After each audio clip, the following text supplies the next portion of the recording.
Namaste to all listeners. नागेन्द्रहाराय त्रिलोचनाय भस्माङ्गरागाय महेश्वराय नित्याय शुद्धाय दिगम्बराय तस्मै नकाराय नमः शिवाय. How did Punitavati, raised in the tender warmth of her father's love, find her way to such a deep and holy life? Let us discover the secret of the mango that changed her world forever. If Meera's devotion was her love for Giridhar, for Punitavati, her spiritual union with Lord Shiva was her path to salvation. Two different eras and two different paths, but the goal was the same, the ultimate truth of merging with the divine. From beauty to skeleton, an amazing change. Her face that shone like the moon, her lotus like eyes, and her beautiful hair, she gave them all up. Instead of, she prayed for the form of a skeleton. The mango fruit and the mysterious change. Many of us might have heard the story of Karekalamayar, but how many of us truly know the depth of her devotion and sacrifice?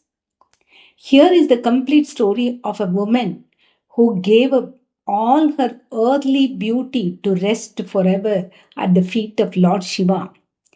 Every woman on earth wishes to stay beautiful, but you might be surprised to hear that this young woman, admired by everyone, prayed to Lord Shiva to take away all her beauty.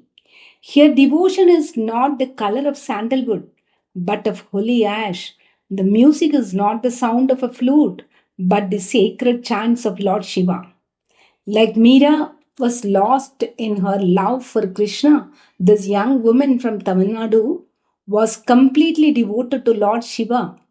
Let us enter the amazing story of Karikalammayar, whom Lord Shiva himself called Mother. While one sought God through love, the other became the mother of the Lord through wisdom and total surrender. Hare Krishna, Krishna Krishna, Hare Hare, Hare Rama, Rama Rama, Hare Hare. Punitavati was a spiritual star born in the holy land of Karaikal in South India. History and legend tell us that she was a true gem who was deeply lost in her devotion to Lord Shiva. She was born under the Kartika star in the month of Avani. Like a sacred lamp, she brought spiritual light into this world. After years of deep prayer and faith, she attained salvation at the feet of Lord Shiva under the Swati star in the month of Panguni. Because of this, devotees celebrate the Swati star of the month of Panguni, that is March to April, mid March to mid April, every year as the day she found peace. At that time, Karaikal was a wealthy and beautiful port city of the Chola Empire. It was a major center for sea trade where the waves gently touched the shore. Punitavati was born here into the powerful Natukote Chettiar merchant family. Punitavati was the daughter of the powerful and wealthy couple Dhanadattan and Dharmavati. She grew up in luxury, but her mind was not on riches. It was always on God, Shiva. As she became one of the first women saints in Tamil Shaiva literature, the city of Karaikal became world famous. Dhanadatan's house was filled with gold and wealth from sea trade. His family carried the strength and the dignity of the Natakote Chettiar tradition. Their homes were not just houses but palaces, which is why They were called Nattukotai, those who live in forts. Yet, inside that grand home, young Punitavati was searching for something else, her Lord Shiva.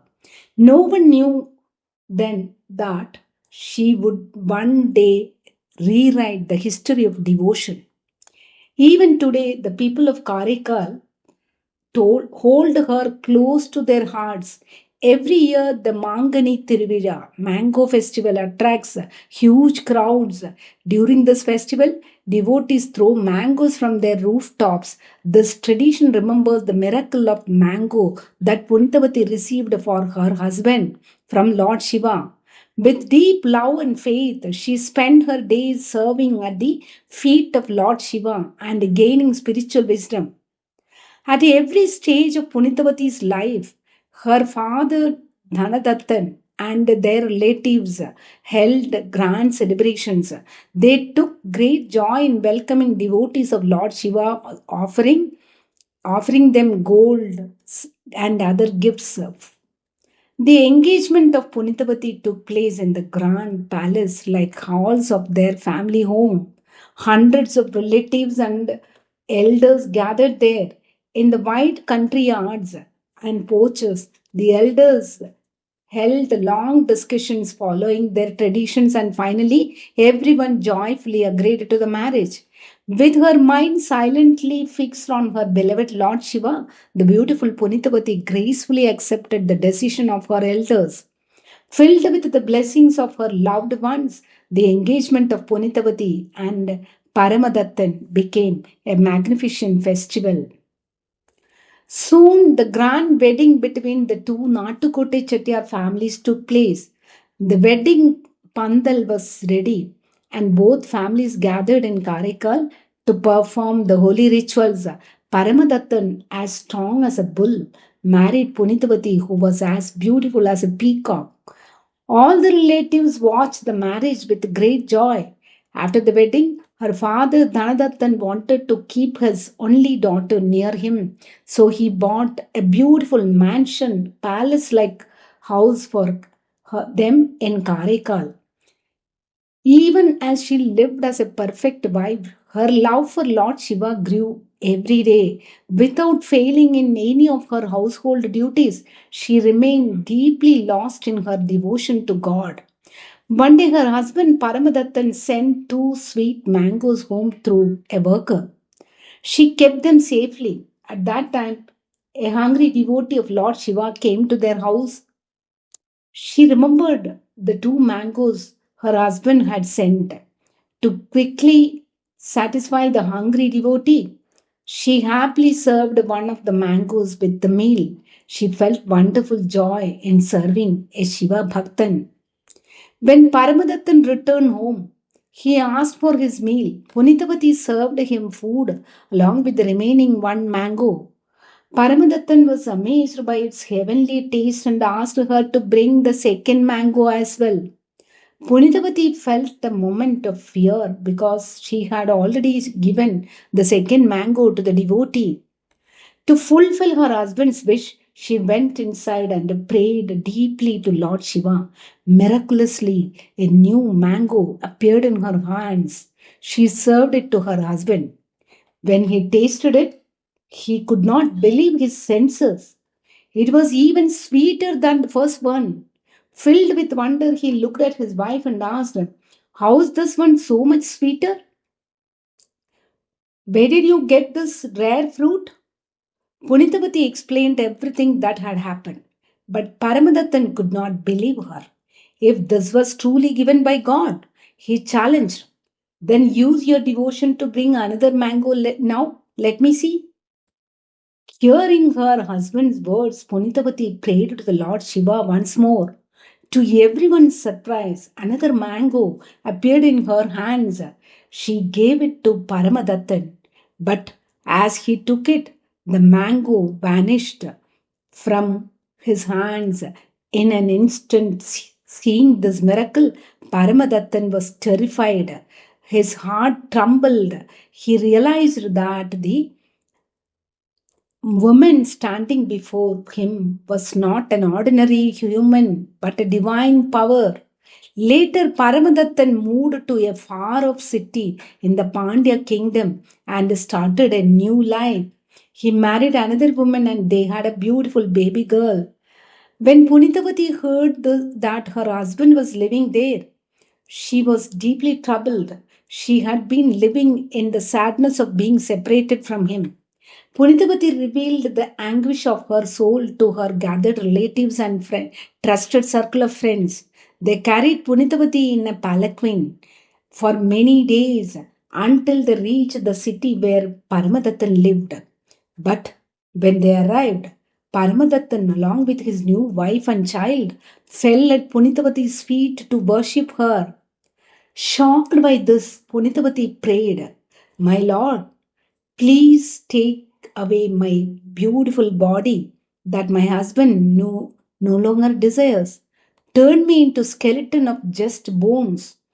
That form is enough for me to stay devoted at your feet." By Lord Shiva's blessings, her physical beauty vanished and she took the form of a skeleton. Seeing this, the people around her ran away in fear. Accepting her prayer, Kailasapati asked her to stay with him forever. Believing it was a sin to touch the holy ground of Mount Kailasha. With her feet, she walked using her hands and head instead. This peak of devotion, where she chose to walk on her head, is beyond words. Thus, story of Karaikal Ammayar is a beautiful blend of faith, fear, and wonder. Lord Shiva and Goddess Parvati appeared before her with love.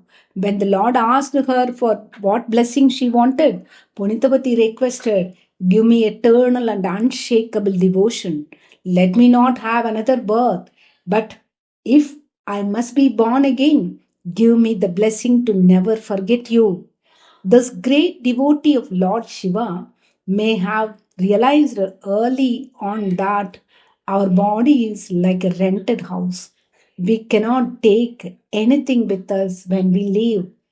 Perhaps that is why Punitavati felt that even her beauty was not hers to keep and that it should not stand in the way of faith.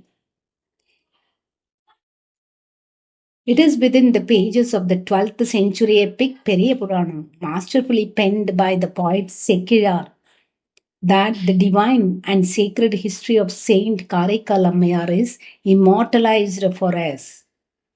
We may not be able to sacrifice everything like she did. However, beyond this physical beauty and wealth, let us try to keep at least a little devotion in our hearts. Because when we leave this body, the only wealth we can truly take with us is devotion we offered at the feet of the Lord. Hare Krishna, Hare Krishna, Krishna Krishna, Hare Hare, Hare Rama, Hare Rama, Rama Rama, Hare Hare.